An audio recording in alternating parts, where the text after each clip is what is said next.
Hi everyone, welcome back to the Casual Watch Review channel. So first up, a big apology. I haven't uploaded for probably about 3 weeks now. I started a new job, got very busy, and the channel unfortunately kind of went on the back burner for a bit. But that doesn't mean I haven't been busy recording stuff. So this week what I did, I went back to Bob's Watches and took my Tudor Black Bay 58, which I'm still absolutely loving. The last video I uploaded on the channel was the unboxing of that, so if you've not seen that, check it out. What I wanted to do was compare the Black Bay 58 here to some popular Rolex models, because there's always that question about how does Rolex compare to Tudor and vice versa in quality. So what I did was I took the Tudor Black Bay 58, and then the guys at Bob's Watches kindly got me Datejust, the Milgauss and an Explorer II from their vaults.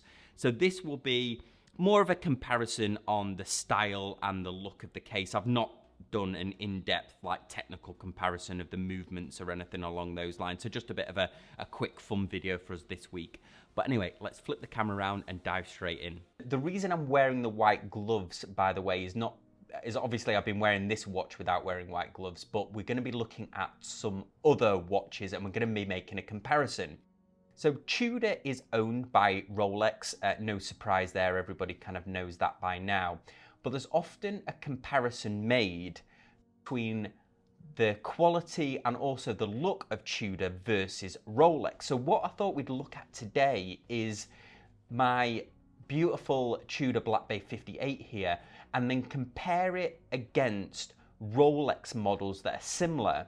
So you guys can, if you're deciding between Tudor and Rolex, or maybe you're just interested in how does this model compare to Rolex models. First off, let's just see them all lined up here. In fact, let's just do the case measurements here so you can see all of the case measurements together. So there we have the case measurements.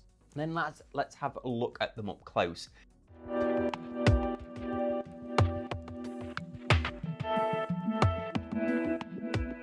So here's the Black Bay in comparison to the Datejust. This is my favorite configuration of the Datejust. It's the larger version. It doesn't have those Mercedes style hands to it, and it has the non-fluted bezel. And as you can see, the case on the Datejust is more refined. We've got that rounding going down to the lugs there. And also it's slightly thinner, the Datejust case, or at least it looks slightly thinner. Now, I prefer the size of the crown on the Black Bay 58 here.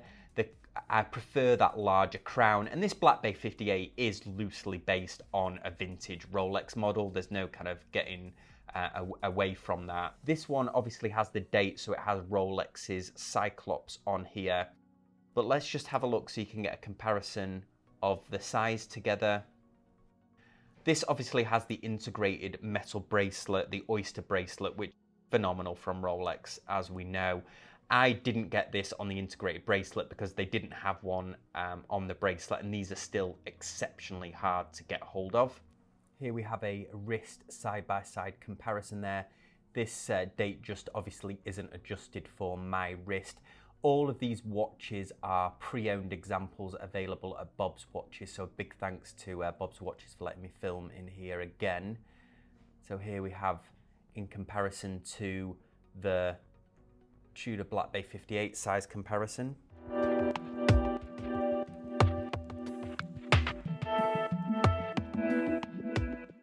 Okay, so let's have a look at, we had a look at the Datejust up close there.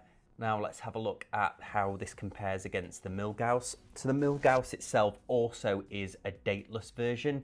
This Milgauss is anti-magnetic as well. That's where it gets its name from. I mean, this Milgauss has that awesome sort of lightning bolt second hand here. Rolex specially grow these green sapphire crystals on here as well.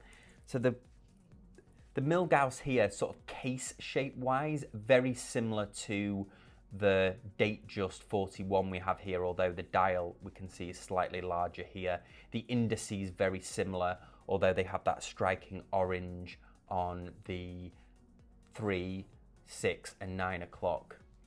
And then their Milgauss is a lot thicker than the Datejust. Let's just have a look at it in comparison to the Black Bay 58 here. Probably comparable on the thickness here, although this does have a lot more weight to it. But having said that, clearly this is on the metal, the oyster style bracelet here. I've always been a fan of this Milgauss. In fact, I've picked my 3 favorite Rolexes here, so there's no surprise here that I'm going to praise the Rolexes as well as the Black Bay 58 here. But there you go, just so you can see a comparison here, getting a bit of reflection there. Here's the Milgauss in comparison there.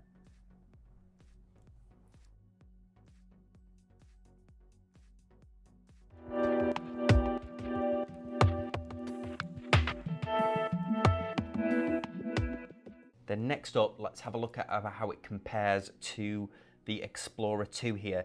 This Explorer II has the 24-hour bezel here, non-rotating. It has the GMT hand. The indices are very similar indeed, except these are backed with white gold, and we have gold on the Black Bay 58 here. The case shapes very similar, actually. We have, if you see, there's no rounding of the case really. So the case of the Explorer II versus the Black Bay 58, very similar, except there's a shrouded crown here, which there isn't on the Black Bay 58. And again, this has the integrated bracelet. On the back here, there is also no printing, similar to there was on the Datejust. So we can see this Explorer II this is the larger size, so this is a lot larger than the Black Bay 58. Still very wearable though. There we have the side-on comparison. If you want to contact me directly, you can contact me at thecasualwatchreview@gmail.com or on any of these social media links, and I'll see you next time on the Casual Watch Review channel. Thanks guys, bye.